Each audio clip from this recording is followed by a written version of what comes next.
నమస్తే, welcome to Sakshi cinema. This is Shahida. హైదరాబాద్లోని కోకాపేట్లో అత్యంత ప్రతిష్టాత్మకంగా నిర్మించిన అల్లు సినిమాస్ ప్రారంభోత్సవం ఘనంగా జరిగింది. ఈ కార్యక్రమంలో ఐకాన్ స్టార్ అల్లు అర్జున్ చేసిన ప్రసంగం అభిమానులను ఆకట్టుకోవడంతో పాటు తన తండ్రి అల్లు అరవింద్ దూరదృష్టిని ప్రశంసించారు. బన్నీ మాట్లాడుతూ ముఖ్యమంత్రి రేవంత్ రెడ్డిని ఆత్మీయంగా రేవంత్ అన్న అని సంబోధిస్తూ తమ కలను నిజం చేసుకునే ప్రయత్నంలో ప్రభుత్వం ఇచ్చిన సహకారానికి కృతజ్ఞతలు తెలిపారు. అలాగే deputy CM Bhatti Vikramarka, cinematography మంత్రి కోమటిరెడ్డి వెంకటరెడ్డిలకు కూడా ప్రత్యేకంగా ధన్యవాదాలు తెలిపారు.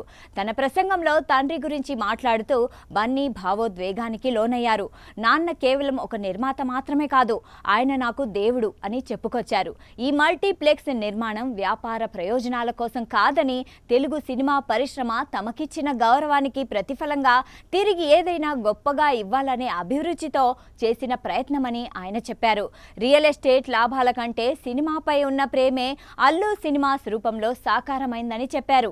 అల్లు అరవింద్ను టెక్నాలజీ పైనీర్గా బన్నీ అభివర్ణించారు. తెలుగు సినిమా రంగంలో ఆయన చేసిన సాంకేతిక మార్పులను గుర్తు చేశారు.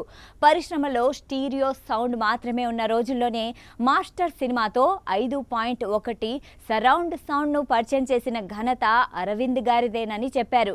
టెక్నాలజీని ఎంటర్టైన్మెంట్ రంగంలో ముందుగానే తీసుకురావడంలో ఆయన ఎప్పుడూ ముందుండేవారని కొనియాడారు.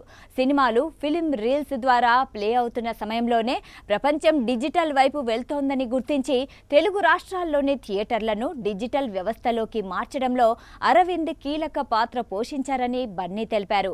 అందుకే ఆయన్ను తెలుగు చిత్ర పరిశ్రమలో ఫాదర్ ఆఫ్ డిజిటల్ ఎరా అని పిలవచ్చని కామెంట్ చేశారు. అదేవిధంగా ప్రాంతీయ ఓటీటీ రంగంలో కూడా ముందడుగు వేసి ఆహా తెలుగు ఓటీటీ ప్లాట్ఫామ్ను ప్రారంభించడం ఆయన ముందు చూపుకు నిదర్శనమని అన్నారు.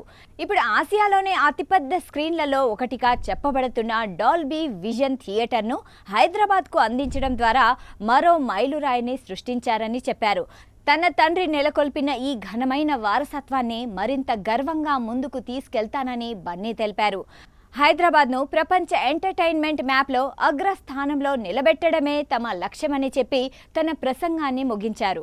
సాక్షి టీవీ ప్రసారాలను నిలిపివేయడం చట్టరీత్యా నేరం. సాక్షి టీవీ ప్రసారాల కోసం మీ స్థానిక కేబుల్ ఆపరేటర్ని వెంటనే సంప్రదించండి. డిటిహెచ్లో, ఇంటర్నెట్లో కూడా సాక్షి టీవీ ప్రసారాలను వీక్షించవచ్చు.